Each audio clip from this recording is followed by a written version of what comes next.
ಎಲ್ರಿಗೂ ನಮಸ್ಕಾರ. ನಾವಿವತ್ತು ನಮ್ಮ ಜಮೀನಲ್ಲಿ ಮನೆ ಕಟ್ಸೋಕ್ಕೋಸ್ಕರ ಪ್ಲಾಟ್ ರೆಡಿ ಮಾಡಿಸ್ತಾ ಇದ್ವಿ.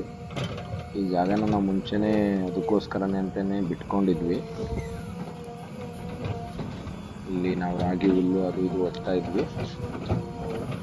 ಹಾಗೆ ಒಂದು ಹಲಸಿನ ಮರ ಬೇರೆ ಇತ್ತು ಇಲ್ಲಿ, ಅದಕ್ಕೋಸ್ಕರ ಹಾಗೆ ಬಿಟ್ಕೊಂಡಿದ್ವಿ. ಇವಾಗ ಮನೆ ಕಟ್ಟಿಸ್ಬೇಕು ಅಂತ ಡಿಸೈಡ್ ಮಾಡಿದಿರೋದ್ರಿಂದ ಇದನ್ನೆಲ್ಲ ಕ್ಲೀನ್ ಮಾಡಿಸಿ ಮುಂದಿನ ತಿಂಗಳು ಮೇಗೆ ಪೂಜೆ ಇಟ್ಕೊಂಡಿದ್ದೀವಿ. ಅಷ್ಟೊತ್ತಿಗೆಲ್ಲ ಕ್ಲೀನ್ ಮಾಡಿಸಿ ಇದನ್ನು ರೆಡಿ ಮಾಡೋಣ ಅಂತೇಳಿ ನನ್ನ ಸ್ನೇಹಿತರಿಂದ ಇಲ್ಲೇ ಬರ್ಗೂರಿಂದ JCB ಕರೆಸಿದ್ವಿ. 4 ಗಂಟೆಗೆ ಬಂದಿದ್ದರು, ಕೆಲಸ ಶುರು ಮಾಡಿದ್ವಿ.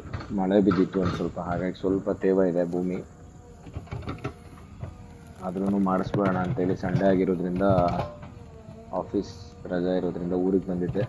ಇವತ್ತು ಮಾಡಿಸಿದ್ರೆ ಬೆಟರ್ ಇರುತ್ತೆ ಅಂತ ಮಾಡಿಸ್ತಾ ಇದ್ದೆ. ತುಂಬ ಗಿಡಗಳು ಬೆಳ್ಕೊಂಡಿತ್ತು.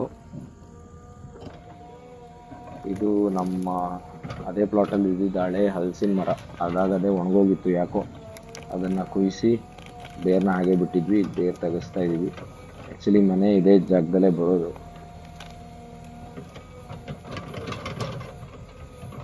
ನೋಡ್ಬೋದು ಬೇರೆ ಎಷ್ಟು ದೊಡ್ಡದಾಗಿದೆ. ಹಳೆ ಮರ, ತುಂಬ ಹಳೆ ಮರ, ನಮ್ಮ ತಾತನ ಕಾಲದ ಮರ ಆ್ಯಕ್ಚುಲಿ. ಅದು ಏನೋ ನೀರೇನೋ ಜಾಸ್ತಿ ಆಗಿನೋ ಏನೋ ಗೊತ್ತಿಲ್ಲ, ಒಣಗೋಯ್ತು. ಅದು ಒಣಗೋಗಿಲ್ಲ ಅಂದ್ರೂ ಇವಾಗ ನಾವು ಕಟ್ ಮಾಡಿಸ್ಬೇಕಿತ್ತು ಆ್ಯಕ್ಚುಲಿ. ಅದು ಗೊತ್ತಾಗಿನೇ ಅದು ಒಣಗೋಯ್ತು ಏನೋ ಗೊತ್ತಿಲ್ಲ.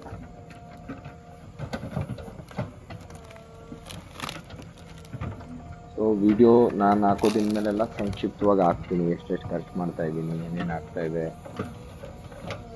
ಎಷ್ಟು ಯಾವ್ಯಾವ ಥರ ಡಿಸೈನ್ ಮಾಡಿಸಿದ್ದೀನಿ. ಆ್ಯಕ್ಚುಲಿ ಮನೆಗೆಲ್ಲ ಡಿಸೈನ್ಸ್ ಎಲ್ಲ ಮಾಡಿಸಿದ್ದೀನಿ already. Floor planning, working planning ಎಲ್ಲ ಮಾಡಿಸಿದ್ದೀನಿ. ಸೊ ಅದನ್ನು ಒಂದೊಂದೇ ವಿಡಿಯೋ ಹಾಕ್ತಾ ಇರ್ತೀನಿ. ಸೊ ಯಾರಿಗಾದ್ರೂ ಇನ್ಫಾರ್ಮೇಷನ್ಸ್ ಬೇಕಾದರೆ, ಇಲ್ಲಿ ನಾವು ಪ್ಲಾಟ್ ಕ್ಲೀನ್ ಮಾಡಬೇಕಾದ್ರೆ ಒಂದು ಚಿಕ್ಕ ಹಾವು ಮರಿ ನೋಡಿದ್ವಿ, ಹಾಗೆ ವಿಡಿಯೋ ಮಾಡಿದೆ. ಅದಕ್ಕೇನು ಮಾಡಲಿಲ್ಲ, ನಾವು ಬಿಟ್ಬಿಟ್ವಿ, ಅದ್ರ ಪಾಡಿಗೆ ಅದು ಹೋಯ್ತು.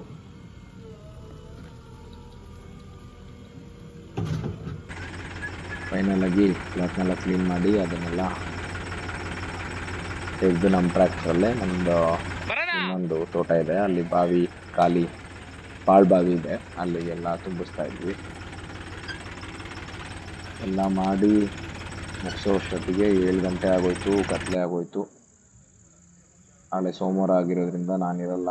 ಸೊ ಅದಕ್ಕೇ ಕತ್ಲೆಯಲ್ಲೇ ಒಂದು ಚಿಕ್ಕದಾಗಿ ಪ್ಲಾಟ್ ರೆಡಿ ಆದಮೇಲೆ ಹಿಂಗೆ ಕಾಣಿಸ್ತಾ ಇತ್ತು ಅಂತ ಒಂದು ವಿಡಿಯೋ ಮಾಡಿದ್ದೀನಿ. ನಿಮಗೆ ಕಂಟೆಂಟ್ ಇಷ್ಟ ಆಗ್ತಾ ಇದ್ದರೆ ದಯವಿಟ್ಟು ನನ್ನ ಚಾನಲ್ನ ಸಬ್ಸ್ಕ್ರೈಬ್ ಮಾಡಿ ಮತ್ತು ಶೇರ್ ಮಾಡಿ. Thank you. ಇವತ್ತಿಗಿಷ್ಟೇ, ಬಾಯ್.